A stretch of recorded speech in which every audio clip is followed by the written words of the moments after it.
समय की बात है। एक बहुत खूबसूरत राज्य था।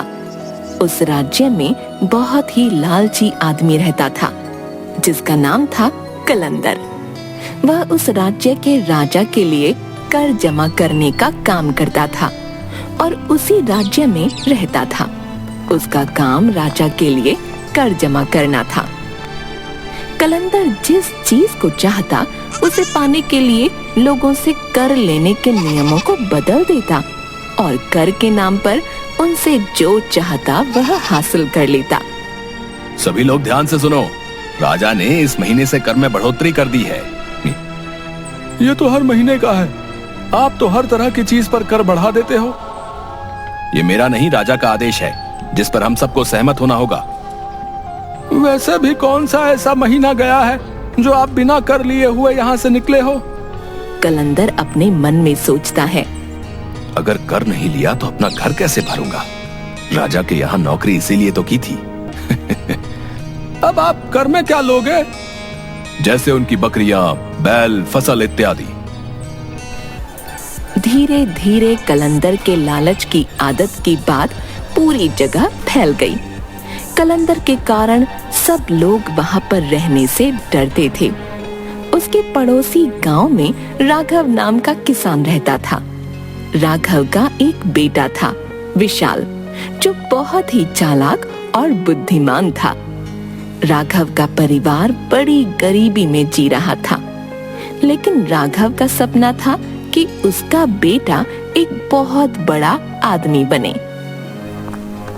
यही सोचते हुए वो घर से निकलकर अपने पड़ोस के चाय वाले के पास गया। वहां पर उसके दोस्त बैठे थे और चाय पी रहे थे। चाय की चुस्की लेते हुए उनके बीच कलंदर की बात शुरू हो गई। कलंदर के बारे में पता चला, उसने फिर कर बढ़ा दिया है। हाँ, जब देखो कुछ न कुछ ले जाता है कर के नाम पर। अरे यार, हम क्या कर सकते हैं जब राजा उसे पूरा सहयोग करता है। और उधर पास ही विशाल भी गुजर रहा था। उसने गांव वाले और अपने पिताजी की बात सुन ली थी, तो विशाल ने लालची कलंदर के बारे में सुना। उसने निश्चय कर लिया और बोला, मैं किसी न किसी तरह से इस लालची कलंदर को राजा से सजा जरूर दिलवाऊंगा। राजा को कलंदर के इस लालची स्वभाव के बारे में पता नहीं है, इसीलिए ये मुंह मांगे कर वसूल कर सबको सताता है। कलंदर एक बड़ा ही शातिर और चालाक आदमी था, इसलिए विशाल ने बहुत सोच समझकर एक योजना बनाई। अपने परिवार के सो के उठने से भी पहले वह अपने पिता के बगीचे में गया और वहां लगे एक छोटे से आम के पेड़ को खोज निकाल लिया। विशाल पेड़ को लेकर जल्दी जल्दी कलंदर के गांव की तरफ निकल पड़ा। उसे किसी भी तरह सुबह के समय ही अपनी योजना के अनुसार कलंदर के सामने पहुंचना था, वो भी तब जब वह लोगों से कर वसूल रहा हो। ठीक समय पर विशाल कलंदर के सामने पहुंच गया। उस समय कलंदर लोगों से कर वसूल कर रहा था। विशाल अपना परिचय देते हुए बोला, सरकार, मैं विशाल हूँ, अभी आया हूँ और मुझे ये पता नहीं है कि इस गांव में एक गरीब आदमी कितना कर देता है, क्योंकि मैं एक बहुत ही गरीब आदमी हूँ और मेरे पास देने के लिए कुछ भी पैसे नहीं हैं। कुछ ना कुछ तो तुम्हें देना ही होगा, तुम्हारे पास क्या है? विशाल ने अपने पेड़ की तरफ देखकर कहा, अब मेरे पास बस ये जादुई पेड़ है, इसके सिवा कुछ भी नहीं है। कलंदर ने हैरान होकर कहा, जादुई पेड़? जादुई पेड़ का नाम सुनकर कलंदर बड़ा खुश हुआ। आखिर इसमें क्या जादू है? विशाल ने चालाकी से हंसते हुए कहा, अरे मालिक, ये बहुत ही कमाल का पेड़ है। जो भी इसके पत्तों को छूता है वो कई घंटों के लिए लोगों को दिखाई नहीं देता। वो पूरी तरह से लोगों के सामने से गायब हो जाता है, पर वो सबको देख सकता है। लालची कलंदर को विशाल की बात पर भरोसा नहीं हुआ। क्या तुम मुझे ऐसा करके दिखा सकते हो जिससे मुझे यकीन हो जाए कि ये एक जादुई पेड़ है? क्यों नहीं, जरूर। विशाल ने सोचा, क्यों ना इसको थोड़ा बढ़ा चढ़ा कर बोला जाए, जिससे ये कलंदर बिना सोचे ही यकीन कर ले। इस पेड़ का अगर कोई एक पत्ता खाता है या अपने माथे पर रख लेता है तो वो दिखाई नहीं देता है। खाकर देखो, आप दिख जाओ अगर किसी को तो बोलना। ठीक है, खाकर देखते हैं। बताओ, हम दिख रहे हैं तुम्हें? नहीं, बिल्कुल नहीं दिख रहे हो। विशाल की बात सुनकर लालची कलंदर ने उसे ऊपर से नीचे तक देखा। अगर तुम यहाँ रहना चाहते हो तो तुम्हें अपना ये पेड़ मुझे देना होगा। मैं तुम्हें इस गांव में बिना कुछ दिए नहीं रहने दूंगा। इससे पहले कि विशाल कुछ कहता, लालची कलंदर ने उसके हाथों से उसका पेड़ छीन लिया और दौड़ते हुए अपने घर चला गया। घर जाकर उसने पेड़ की एक पत्ती तोड़ी और उसे अपने माथे पर रख लिया। वहीं पास में उसकी पत्नी बैठकर खाना पका रही थी।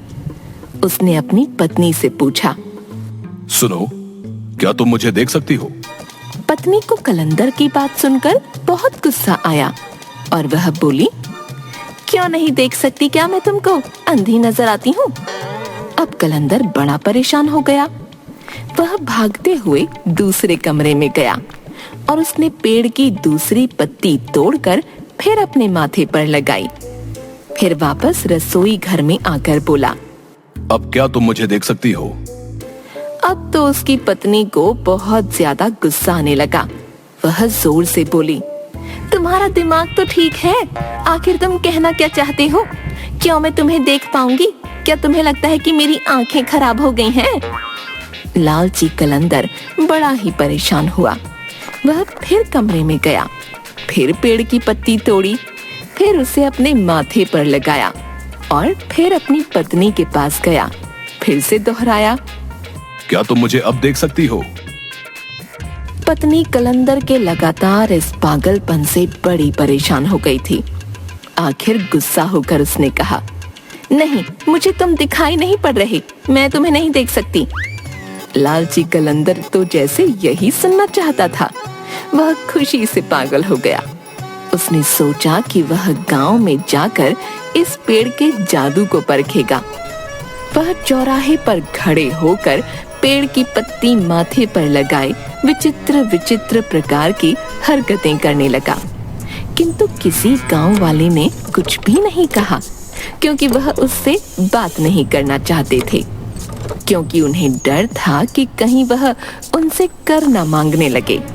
लेकिन गांव वालों के कुछ भी न कहने से लालची कलंदर ने समझा कि वह पेड़ सचमुच ही जादुई है। फिर उस दिन के बाद उसे जो चीज पसंद आती वह उठा कर ले जाता। वह बाजार जाता, किसी दुकान से बांसुरी, किसी दुकान से फल फूल, कहीं से कपड़े उठा लाता। सब उसे ऐसा करते देखते पर डर के मारे उसे कभी मना नहीं करते। लेकिन वह लालची कलंदर यह समझता कि वह किसी को दिखाई नहीं देता, इसलिए कोई उसे कुछ नहीं कहता। एक दिन गांव को देखने के लिए राजा की शाही गाड़ी गुजरी। कलंदर ने देखा कि राजा की गाड़ी में बेशकीमती हीरे जवाहरात आदि सजे हुए हैं। लालची कलंदर ने आदत के अनुसार पेड़ का पत्ता अपने माथे पर रखा और राजा की बग्गी से हीरे जवाहरात चुराने लगा। सरेआम उसकी यह हरकत देखकर राजा को बड़ा गुस्सा आया। उन्होंने चिल्लाकर कहा, गिरफ्तार करो इसे। अब लालची कलंदर बड़ा परेशान हो गया। उसने कहा, महाराज, मुझे क्षमा करें, इसमें मेरी गलती नहीं है। एक गरीब आदमी ने मुझे ये जादुई पेड़ दिया, जिसकी पत्तियां अपने सर पर रखकर मैं अदृश्य हो जाता था। लेकिन आज मुझे पता चला कि वो झूठ बोल रहा था, क्योंकि आपने मुझे देख लिया और मैं गायब नहीं हुआ। राजा को उसकी बात सुनकर बहुत गुस्सा आया। राजा ने कहा, ये तो बिल्कुल ही पागलों की तरह बातें कर रहा है। क्या कोई पेड़ ऐसा भी होता है जिसकी पत्ती माथे पर रखकर कोई गायब हो जाता है? ऐसे पागल आदमी को हम कर वसूली के काम पर नहीं लगा सकते। राजा ने तुरंत ही कलंदर से उसकी नौकरी छीन ली और इसके बाद लालची कलंदर सारी जिंदगी उसी गांव में लोगों के सामने अपना मुंह छुपाकर जीता रहा। अपने लालच के कारण उसे सारी जिंदगी शर्मिंदगी झेलनी पड़ी। गांव वालों को जब पता चला कि विशाल ने किस चालाकी से कलंदर को उसके अन्याय की सजा दिलाई है, तो सभी ने उसकी बड़ी सराहना की। और जब यह बात राजा तक पहुंची, तो राजा ने विशाल को महल में बुलाया और उसे उसकी बुद्धिमान होने का सबूत मांगा। तुम ही विशाल हो जिसने कलंदर को पूरे गांव वालों के सामने नंगा करके घुमाया? जी महाराज। तो तुमको एक और परीक्षा देनी होगी, जिससे हमें भी तुम्हारी बुद्धिमानी देखने को मिले। बोलिए महाराज, क्या करना होगा? तुम एक काम करो, ये 2 माला रखी है, एक असली फूलों की है, एक नकली फूलों की।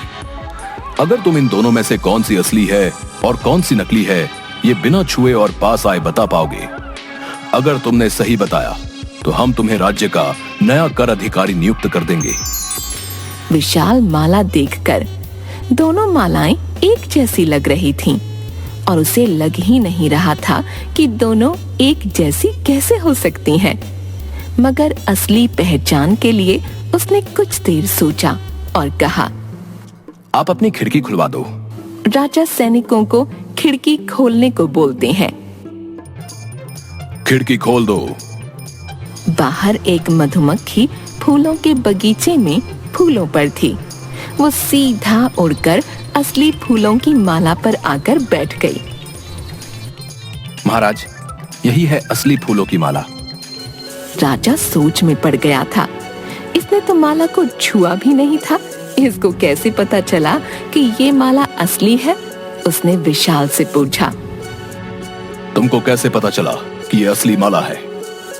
ये बहुत ही आसान था। कैसे? हमें भी समझा सकते हो? आपकी जो खिड़की है वो आपके बगीचे के बिल्कुल पास में है। आपके बगीचे में फूल लगे हैं और उन पर मधुमक्खियां मंडराती रहती हैं। उसी तरह जो असली फूल होता है उस पर मधुमक्खी बैठ जाती है। मैंने भी वही सोचकर आपको खिड़की खोलने को कहा। जिस तरह से मधुमक्खी बाहर से आ गई और असली माला पर आकर बैठ गई है। तुम तो सच में बहुत होशियार हो। मुझे ये देखकर अच्छा लगा। राजा ने विशाल की बुद्धिमानी देखकर विशाल को ही कर वसूली की नौकरी दे दी और विशाल न्यायपूर्वक गांव में कर वसूली का काम करते हुए आराम से जीवन बिताने लगा। लालच और अन्याय के कारण कलंदर को अपनी जिंदगी लोगों के ताने सुनकर शर्मिंदगी के साथ बितानी पड़ी।